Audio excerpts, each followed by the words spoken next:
Optimus Street Talk. As I call it, the New Haven Hamden edition. Tonight I got two wonderful guests for you, two people that are running for their town council in Hamden. I was fortunate enough to meet these guys because they were both down in Milford and they were helping out our senator, who we'll leave her nameless for now, out with her campaigns. And I got to watch them in action, and I got to see the passion that they really put in to getting people out to vote, to talking to them on the phone, to knocking on doors. And you know what? It was truly an appreciation that I had for the work that they put in, and I am so glad that I've gotten to know them over the last really coming up on year. And I'm here, and I wanna be out to support first Justin Farmer, Nice. who's got a primary coming up on September 12th. Yes. Yeah. So we got to make sure that the people of Hamden come out and vote for you. It's just specifically in your district, which is District 5. District 5. So if you remember him, Farmer in the 5th. I like Farmer in the 5th. It's a good, definitely a good way to get yourself out there. And Brad, who I still see around all the time and I talk to all the time, you're running for the 9th District Council. Yes, 9th District, yep. And there is no primary there, but we will be facing a general election on November 7th. And you're currently finishing out somebody's term that was an at-large bid. And I know I always like to get into every different town because they're all a little bit different in how they work. I know for me, Milford is 5 districts. It's 3 people per district, but it's guaranteed minority representation. So one party can't get beyond 10 seats, and there's always a minority, that's got a good opportunity to represent in the town politics. Now, your situation is you have how many seats? So we have 15 seats. There is one candidate elected to each of the 9 districts. So each district is represented by one council member. There are also 6 at-large seats, which are elected and represent the whole town. 2 of those must be of a non-majority party. Yep. So theoretically, one party could hold up to 13 of the 15 total seats on Hamden's legislative council. I believe right now it stands at 12 are Democrat, 3 are Republican. That's the current breakup right now. So always the most important question, because you guys are young, you're out there. As I like to say, I think you've been heavily involved in this over the last few years. Why do you want to go run for office? We'll start with you, Justin. So for me, it's I'm not the usual candidate, and I think that was part of the thing with the presidential elections. We saw not the usual candidate become president, and for me, I'm 6'3" young man, 20-something years old. I have Tourette's. I have a neurological disorder, so I'm always wearing noise-canceling headphones to help with noise sensitivity.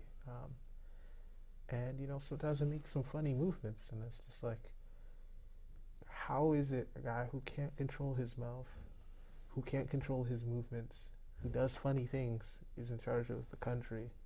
And I'm over here working as a community organizer, working with different groups to help my community. And for some reason, I felt that I was disenfranchised and not able to be part of the political process until I worked on the campaigns here in Milford, where I realized, no, this is exactly where we need to get people to feel that they are equally invested in politics just as much as the social issues. So that's why I got involved, especially in my community. It's a very urban part of Hamden that rubs up against New Haven. And, you have systemic poverty. 3 weeks ago, you had 3 shootings all in a week span of each other. One block from my house, 3 blocks from my house, and those things, we can organize around those things, but we also need to start to make policy and decisions and get our leaders to represent those communities. So that's why I got involved. Mr. Brad. So I got involved. Well, the reason I decided to run was really because of a lack of representation. I've lived in the 9th District since I was 8 years old. I've lived in Hamden since I was born. And through high school and through college, just being somebody who has paid attention, I've seen things not go in a great direction. I see my friends, my neighbors, my family paying higher property taxes. I've seen lowered property values.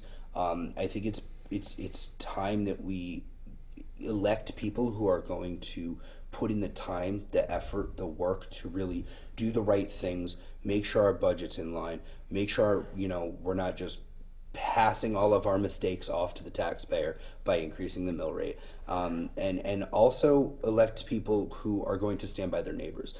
So recently we had we sort of butted heads with an 830G issue, affordable housing, which, affordable housing is a great thing. It's very important. We need it.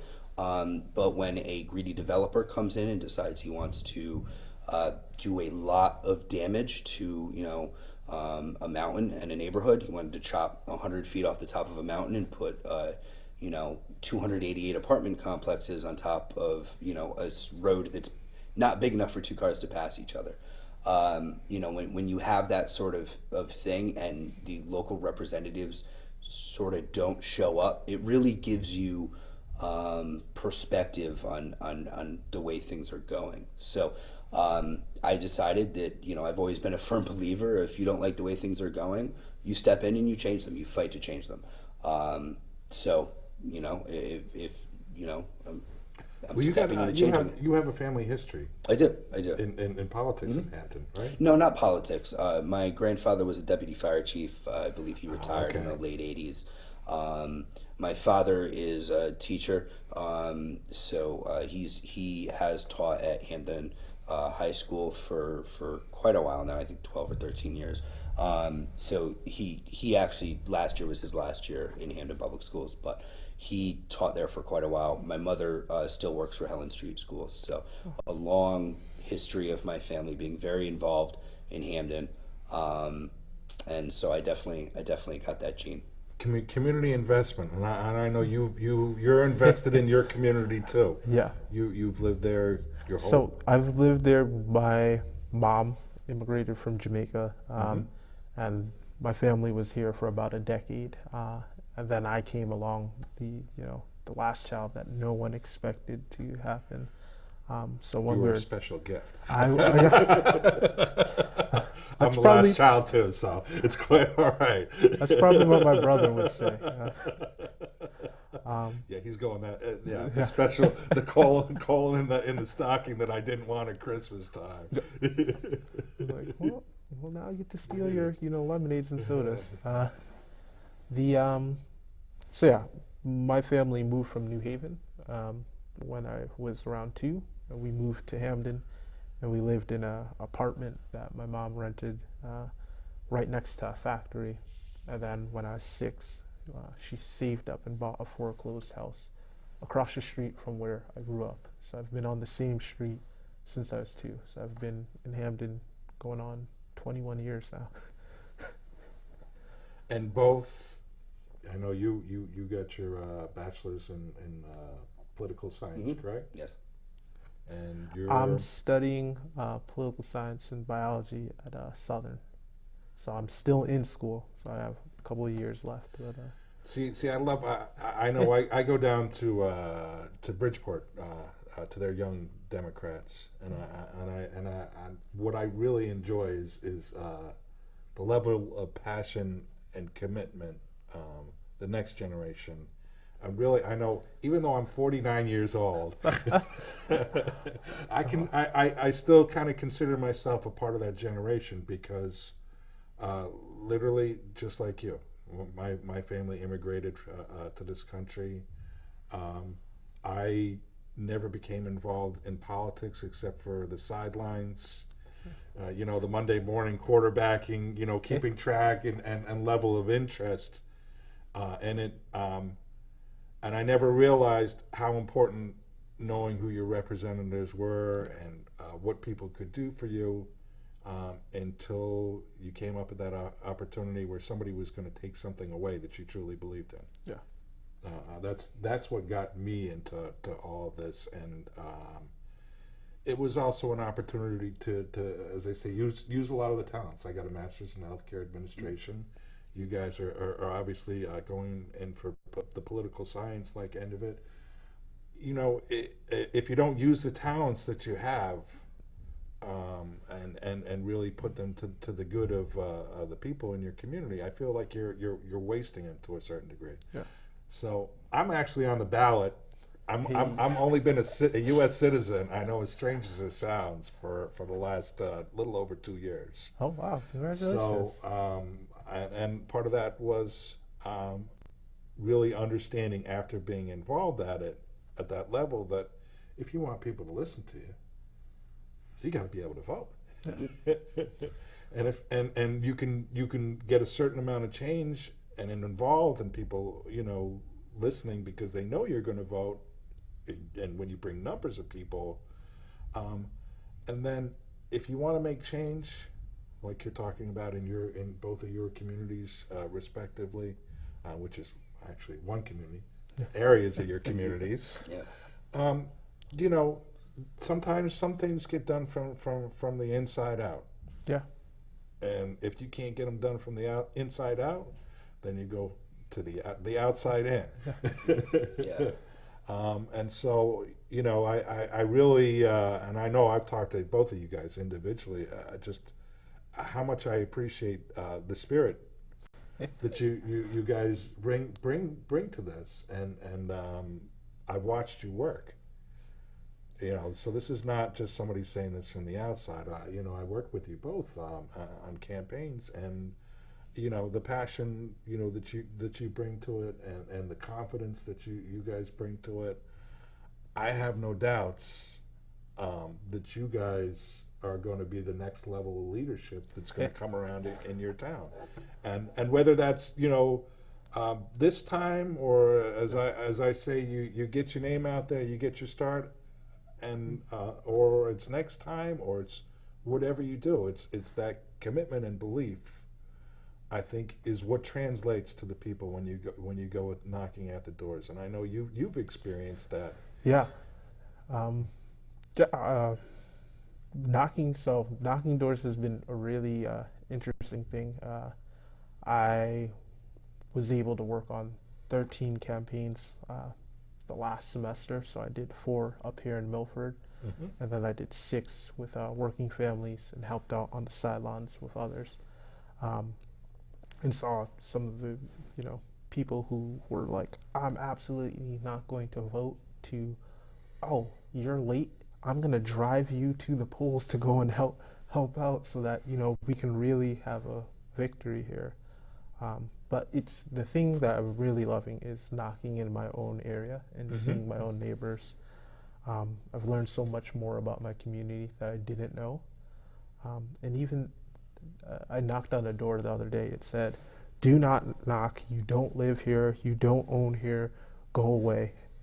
And I contemplated, do I knock this door or not? And I'm like, this is my neighbor. I care about them. I care about our community. I'm going to knock their door. I'm supposed to knock their door. Everyone's voice is supposed to be heard. And I knock this guy's door, and he comes out. He's like, what do you want? And I'm like, I want to talk to you about the things I want to change in our community. And he was the most happiest, most respectful, most responding person. And there's more just if we go out there and show people that we care about them and we care about our community as a whole, everything that we want to fight for can be changed. So I've seen it. I'm a believer. Yeah, you have a platform for your area, right? Yeah. So the 3 things that I really want to work on are to, 1, get a community center. So in my area, because we rub up between the New Haven borderline, in a 2.5 mile radius, you don't really have a community center. So New Haven's Q House was gone before I was born, and then the real community center we had was at the middle school. And about 10 years ago, they moved the middle school from the southern part of Hamden to the northern part of Hamden, to which we only have a small community center that needed to be redone when I was a child. So it's 30 years past renovations, can't get the services it needs. So I really want us to get a community center, as the kids need somewhere they can play, especially during our winters. But also a place where once we get together, we can have these community discussions, which brings me into my second point of talking about culture and diversity. Hamden is a really diverse town. I believe that 36% of our population are people of color. So Black, Asian, and Hispanic. So that's a huge group of people that are being represented. And a lot of that diversity is in my district. So we have a large burgeoning Iranian American community. My area is a historically Black community. You have a lot of immigrant families, originally Irish and Italian, and a lot of Mexican Americans. So for me, it's to talk about the issues, especially after what we had with Charlottesville, and then even in our own small town, the Unitarian Church in our area got the Black Lives Matter banner got defaced. I think I saw that on social media, yes. And I want to be able to talk about these issues as a community and see how we move forward before someone possibly does something that doesn't define Hamden. And then the third issue is to get ECS funding, educational cost sharing. We've been missing out on getting the funds for our schools that we're supposed to get. The last 10 years, we were supposed to get $10 million for our schools. You add that up over the last 10 years, that's $100 million that should have come towards Hamden, which has made us have to make hard decisions. And we've been good neighbors and raised our taxes and raised our mill rate. But we're now in a situation, not just for ourselves, but the state, where we have to reevaluate how we do this. And we can't keep asking certain towns and certain neighbors to keep taking the burden. So I want to make sure our schools get that full funding, especially being a proponent of the special education program that has been suffering cuts. So, take my word, I understand completely. You know what? I got a son who's got a rare genetic disorder. I'm obviously I'm up at the Capitol fighting for rare diseases. I deal with brain injury and neurological issues for people, and I know for my son, he through the school system. Unfortunately, his first day at kindergarten, they had to make sure that they stay on top of how much he eats, and they failed to do that. He ended up being hospitalized that night because of that, and we were in literally kind of like a life or death situation for him, where I couldn't even wait for an ambulance to come. We had to get him to Bridgeport Hospital. That, I'm blowing every speed limit on 95 to make sure that, because he has to get an IV injection of dextrose and IVs after that. From that, we were lucky enough to meet up with our Board of Ed, or actually our superintendent, and she was, obviously this was their mistake, was very willing to put things in place, and he's had aides right up to nurses around with him, depending upon what his needs are. I mean, obviously that's not something that we're looking for long term. We want him to be able to sustain and manage himself, which was part of the longer term plan, but that takes money. Yeah. And if there's money being cut from that, there's certain rights to equal education that are written into law.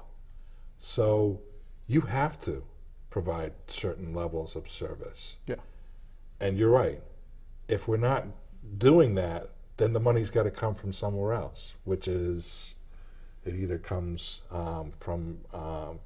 from other students, that they might have less, or might have more classroom people in the classroom, to the facilities that you have to maintain. I mean, as they say, it's all got to come from somewhere. Money doesn't appear out of nowhere. Dang it. I like it to, but it doesn't work that way. Now, Brad, do you have specific issues that you have? So really my big issue, and this is simply because every door I knock on, the mill rate, my property taxes, it's a consistent issue that I'm hearing from every single individual, and I think it's elsewhere in town as well. So the mill rate is that big issue, and I think that getting our finances in order, making sure that we're not. So, for instance, for 40 years, we weren't paying our pension obligations. Our town made the same mistake that the state did. So that's part of the reason why we have a mill rate in the mid-40s. We're in the top 10 in the state because, we're picking up the bill for past mistakes. So part of why I'm running, and probably the biggest reason, is to be a part of fixing past mismanagement and making sure that we have good foresight and we're not making bad decisions for the future. And largely because we shouldn't be passing this off to our kids. Now we shouldn't be, shorting them on education funding. We need to make sure that they have fair and adequate, funding for both education and arts programs and sports. But we also need to make sure that we're not just kicking this can down the road like, past administrations did for 40 years to us now. So that's probably the biggest reason. Another reason is to sort of make, I want to be a part of making Hamden more business friendly. Connecticut as a whole has this rap as being business unfriendly. And I think we have a lot of great resources that people don't necessarily take a look at. We need to figure out a way to retain graduates. We need to figure out a way to make it so that people want to continue raising their families here. So opening that conversation, just talking to business owners about why did you choose Hamden, talking to Hamden families that open their businesses elsewhere and asking them why they didn't choose Hamden. And also, for instance, I knocked on a door and it ended up being, his family owned an auto body in town, or a shop in town. And he told me the process to get approval to build up a new location took years. I had, just asked him, has anybody ever talked to you about the process you were a part of and what you think could be done better? He said no. I think that's part of the problem. So just having these conversations, I think will sort of, help us fix these issues, make Hamden business friendly. So those are two really big things that I'm running on. Obviously, protecting our neighborhoods with the from the developers is another one. I know for us, Milford for a long time had a reputation of having a horrible building department. And I know I've spoken to several other, I know I'm talking to Dan Drew, who's obviously running near you guys. Yeah.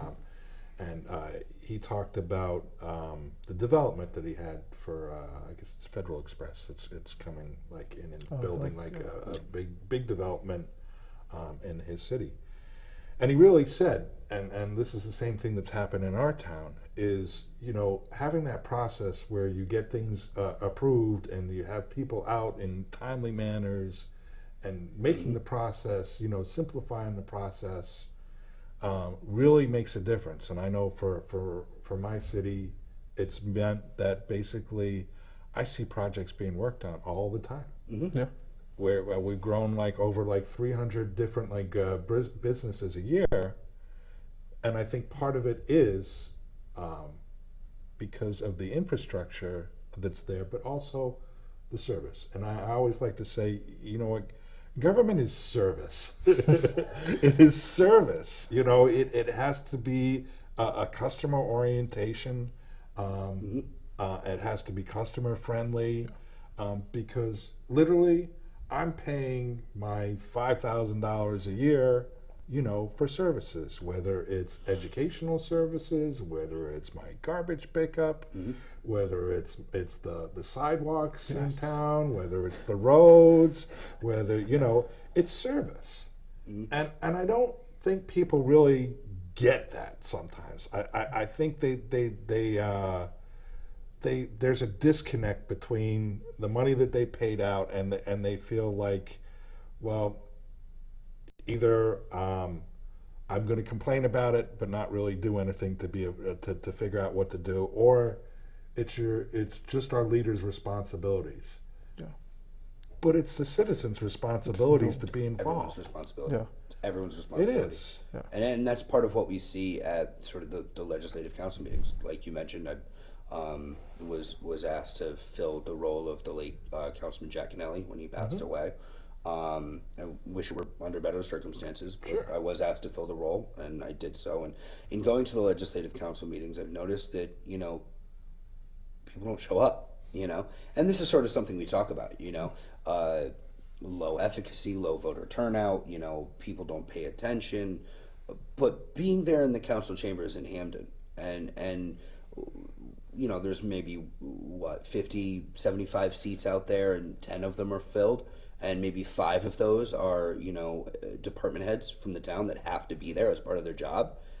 To have 5 citizens in a town of thousands show up to legislative council meetings, and we're discussing important topics. Just a few weeks ago, we were discussing revising the smoking ban in town parks and properties. To have only 3 or 4 people having testified on that in a town of thousands is why we have, the level of mismanagement that we've had for so long. People need to show up. People need to get active. It's so important to making sure that we are functioning well as a town. I'll tell you one thing that they did in Milford, and this is going to be like a complete laugh because I got the story of how this used to be.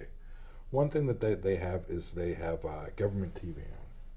So there is somebody that is at all the different commissions, all the different Board of Education meetings, all the different Board of Alderman meetings, and they tape the whole thing.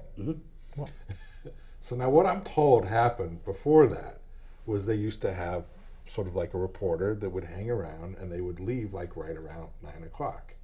So right after 9 o'clock is when everything became a free-for-all.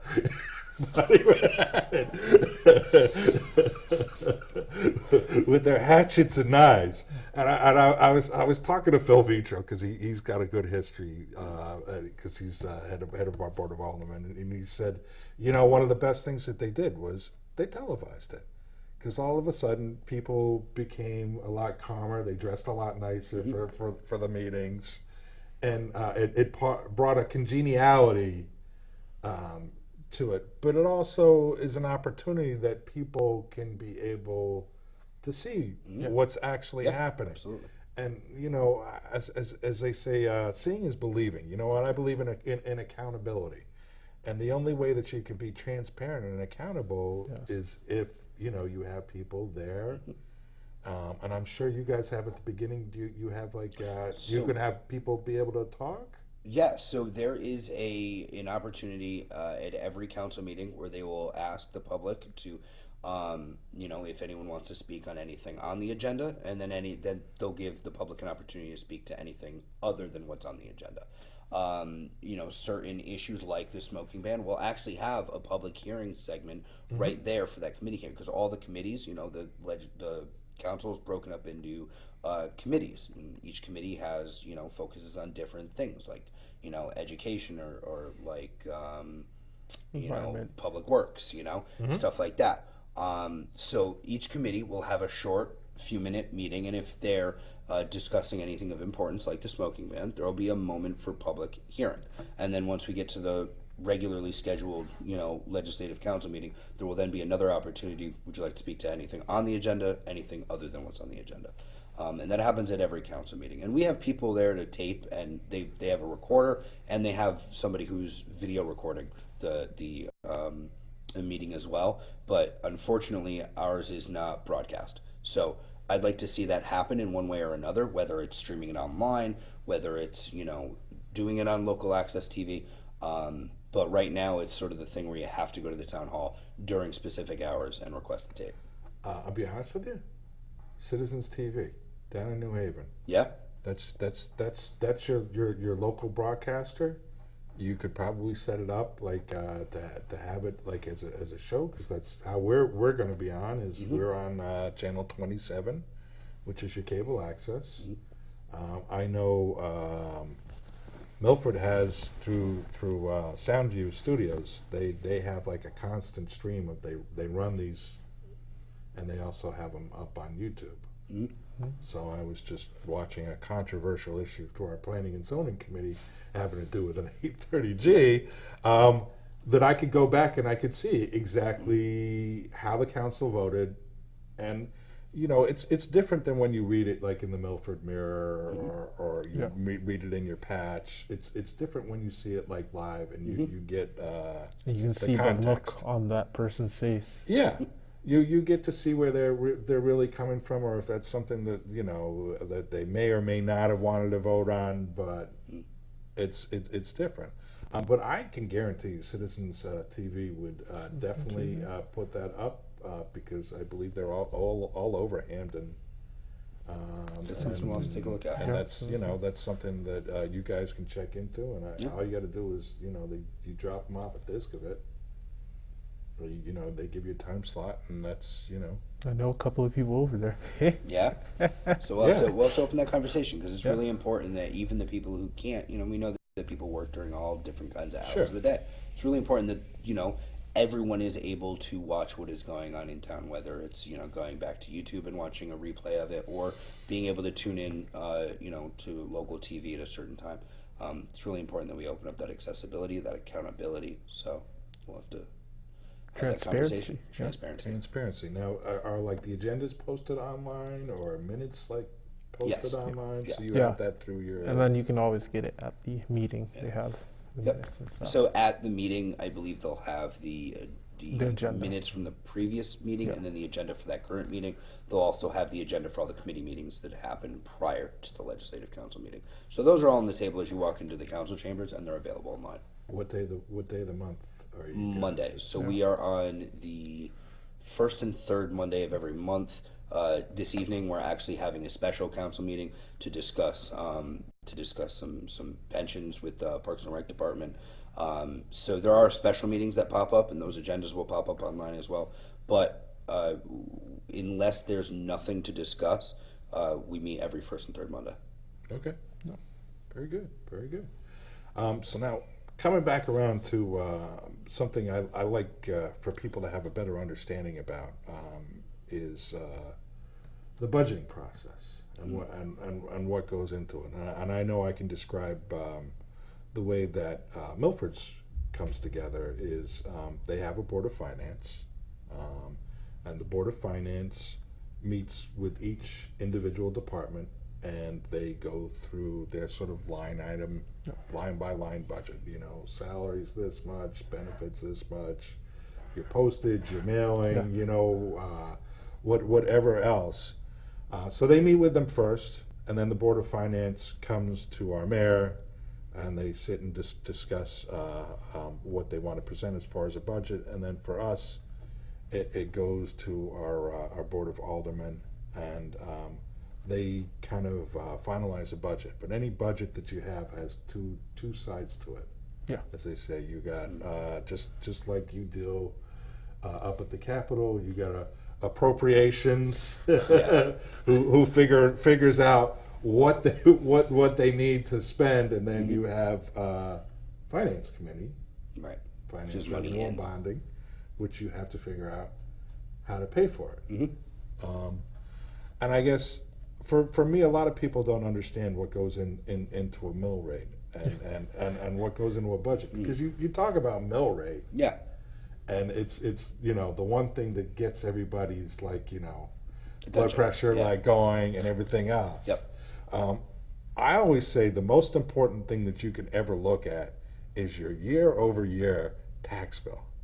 So year-over-year, if your taxes are going up or they're staying, you know, marginally close to the same, I think that's more important than what you look at from just like a mill rate. But the other parts of that are when they put together a grand list, which is the amount of money that they have overall, like the worth of the town. Your assessment is obviously important within that. And the credit score with that. Yeah. So your assessed values and then your overall grand list. So you say how do we lower our taxes or other things along those lines? You got one of two choices. Either you start hacking at services, which you can only do so much because you have fixed costs. Right.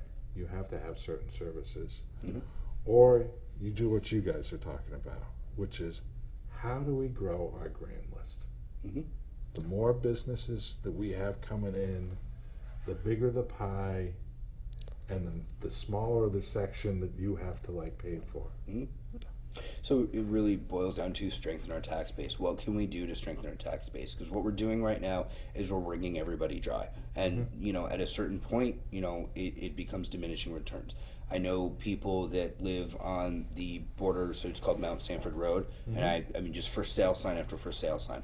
One side of the street is Hamden, one side of the street is Cheshire. The for sale signs are all on one side of the street. Because all the neighbors whose doors I'm knocking, they're saying, Cheshire, they're paying, a fraction of what I'm paying in property taxes. So it's about strengthening our tax base. That's part of it.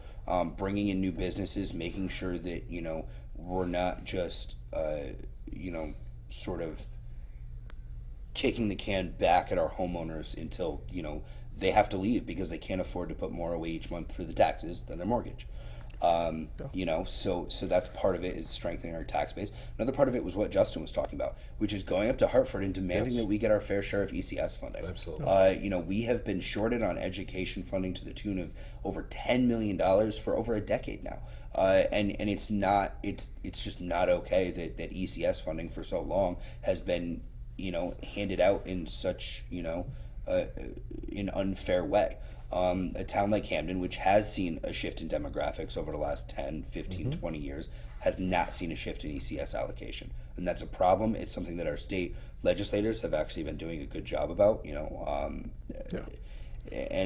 they need help. We can't have 3 state representatives all in it by themselves. We need people elected at the town level who have experience up in Hartford, who know people up in Hartford, who can go up there and lobby. Both Justin and I have that experience, and I think that we're poised to do very well if we were to go up and fight for that very ECS funding. That could bring some tax relief as well. Yeah.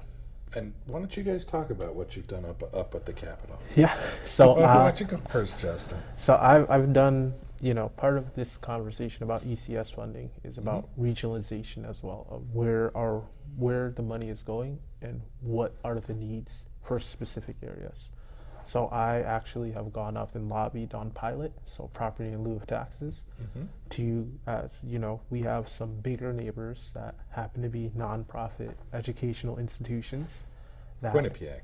Quinnipiac is you got Yale. Not in the 9th, it's in the 1st, but it's right down the street. Yeah. Gotcha. You got Quinnipiac, you got Yale. They're bigger, great institutions, bring tons of intelligent people to our communities. But when you look at their commercial property, they're not paying the taxes on their commercial property. And if we ask churches and synagogues and every other business or institution that is nonprofit but has profit aspects and they pay what they're supposed to pay on the tax rolls, we need to have these institutions pay for that. So I've gone up there and lobbied several times on that.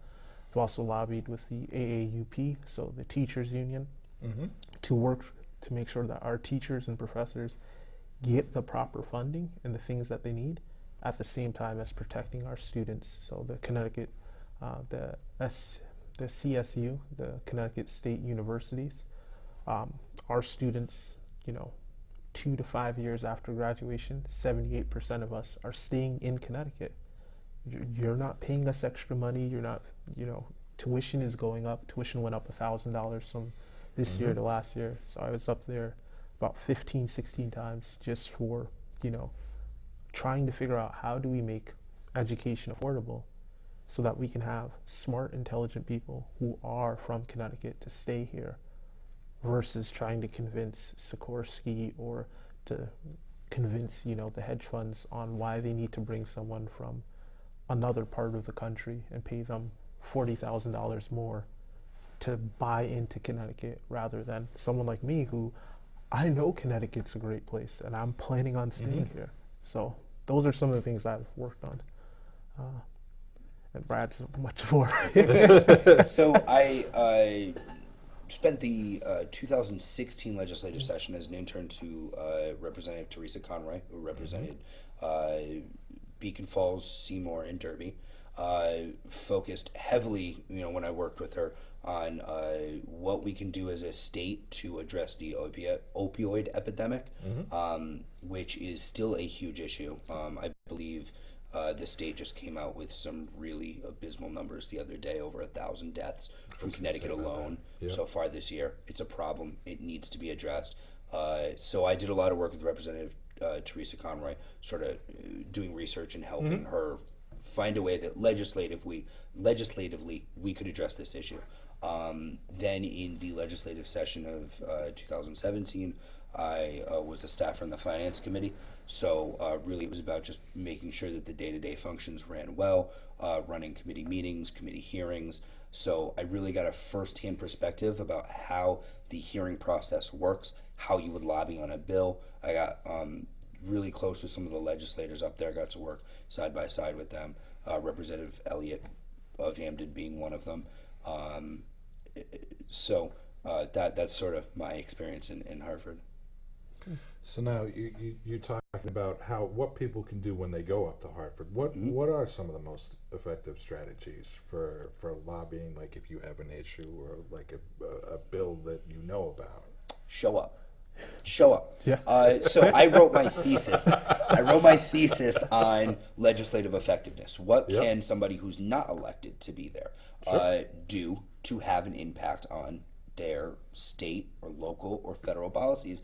And the overwhelming answer I got from the portion of the study where I interviewed lobbyists, and I interviewed a lobbyist who owned his own company. I interviewed a lobbyist who worked for unions. I interviewed a bunch of different lobbyists from different backgrounds. The overwhelming answer I got was show up.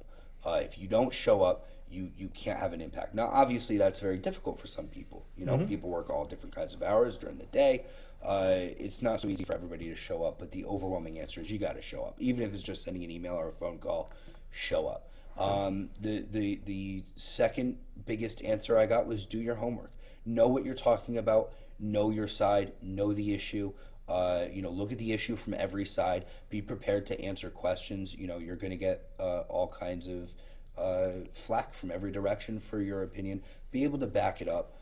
So that was sort of my take from it. Show up and do your homework and be prepared to discuss in educated fashion.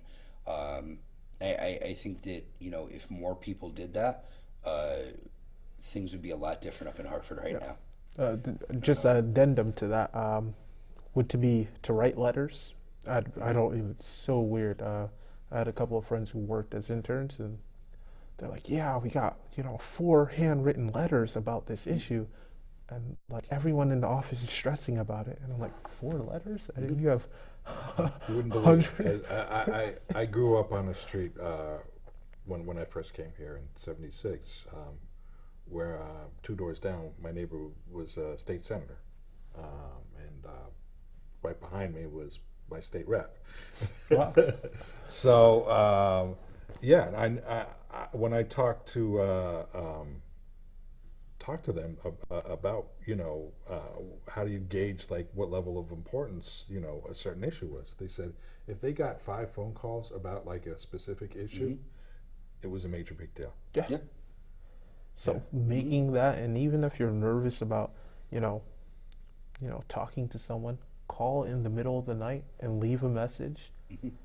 They will get the message that this is what you want to talk about. But the biggest thing as an organizer is to the students at Southern, we did several pizza days where we got pizza and we said, all right, you can get some slices of pizza, some soda, some chips, but you have to sit down, write a letter on why your education is important, and send it in and let your legislators know, like, what are the difficulties you're having and what would increases on tuition due to you doing the same thing on other issues, where it's like, hey, we're going to do something fun, but also we're here for an important reason, for this cause that we all believe in, and here we can do it together. It won't be so daunting. And you picked something up as far as letter writing that's really important, and that's personalizing it. Yeah. Because if you just send in like a form letter from like whoever else, they're going to say it's another form letter that's real nice. If you personalize it to what you're actually involved with, people actually take that, because it's an investment. Yeah. You're not just clicking something and forwarding it on. It's an actual investment. This TV show, or what we do here, it's an investment in the things that we hold to, which are dealing with justice, racial issues, dealing with disabilities, and dealing with getting people active and educating them in the community. Father Russ, he actually started this because he came out of the prison movement, because he was organized crime, and he did his time back in the 70s, and he unionized people in the prison that he was at up in Massachusetts, and he learned all these techniques. This TV show, Street Talk, was actually for prisoners, to be able to show them how they could actually be on the outside and be able to remain in communities. So I know we've got a little bit different from there, Father Russ, but you know what? It holds true. It's still the same thing. How do you be active? How do you get change? I know I have people. I'm somewhat relentless, and I'm sure some people appreciate it. I'm sure some people don't. I've certainly got turned away or had some very terse reactions by certain legislators, and so that just said, okay, well, let me go take a different tactic. But if you want something or you want to get it done, you got to show up. And it's in what you said. It's personalizing it. People actually seeing you. If they're your representative, know who your representative is. I know who my representative is. She's from the other party. She knows who I am. And if I want her or I need her for something, I ask. And I'll say, where are you on this issue? And then I go to the people from my party that are in my city, and they're probably one of the most active, advocates. Kim Rose, you were talking about with the 830G issue. I went up there and I was up helping her with that. I sat through 10 hours of testimony one day to be able to testify on an issue. But people knew that I was there, and I talked to them. I'm a Facebook whore, so I fully admit that. It's my way of getting towards people. But if you don't keep up with what's important, especially when you make that personal, last semester I made the point that I was visiting family in Jamaica, my classes got dropped, and I was scrambling to find other classes. I wanted to take a class and to be a legislative aide, but couldn't afford it, so I said, I'm just going to do an internship, and I paid the money for that. But you're forcing your students to determine what type of education they can get to get qualified for the job. And when I'm 1,000 miles away, and I'm thinking, how am I going to get back to school on time to be able to re-up 4 classes that fell through because tuition is so expensive, and I can't do a payment plan, even though it's not my fault. My classes got dropped because there wasn't enough enrollment. And the reason why that got dropped was because we don't have enough funding for our schools. So I can take this specialized class that will help me achieve the things I want to do. And when you go up there and you say that to your legislators, talking to them, that doesn't make you a number. That makes you, oh, this is that individual that was talking about this thing that is so personal. And now I have their name, and now I have a face to put to that name. That changes everything about what you want to do. And the beautiful thing is, is if you come in on a whole bunch of different issues, it screws people up. Because I know I screw people up. They're like, "Oh, you're that brain injury guy," or you're that guy that's doing rare disease, or you're that guy that's on developmental disabilities, and when they know that you're active, they pay attention, especially when they see you in two different areas. So I know we got the last 5 minutes here. As I say, this is your guys' opportunity to be able to talk to your peeps out there and let them know anything that you want to let them know about you and your campaign. So I'll let Brad go first. Brad. So really what this campaign is about is making sure that we all have a voice and that, we are all having a say in how our community works and where we go from here. So my plea to everyone is just please vote on Tuesday, November 7th. Please show up to your polling place and vote. The way things are right now, it couldn't be any more important. So, that's my plea. I think we've talked about the important issues. I'm not going to harp on them again. I'll be doing it again for the next 2 months. But vote. Justin? I think for me, the main issue is to express to everyone that there's a seat at the table for everyone. In my district, it's a very diverse district. I ran into about 22 voters who wanted information about what I'm doing in a different language than English. And I'm working on that. I think it's very important, especially during this time, to make sure that regardless of who you're voting for, that you need to get out to vote. Now, I believe that I can represent the 5th District in the many issues that we have and bring us together. My slogan is planting the seeds of change so that we can grow together. And I really want us to grow Hamden and make it a better place. So make sure to vote, get involved, and come support me September 12th. Vote Row B, Farmer for 5th. All right. So that's the campaign version. We're going to chop that up just for you guys so that we get there out there. You know what? I want to thank you guys. Obviously, I think the importance of getting everybody involved, and as I say, I'm young in this process, so I'm going to consider myself the younger generation, which is quite all right. So. You know what? Same thing. You're going to be seeing me. I'm going to be out knocking doors in my area. And, as I said, we look to support good candidates. And I am both proud to have you guys on our show. And I'm proud that you're running for your community of Hamden. And you know what? I know if you guys get elected, that you will represent the people in the best way that could possibly be.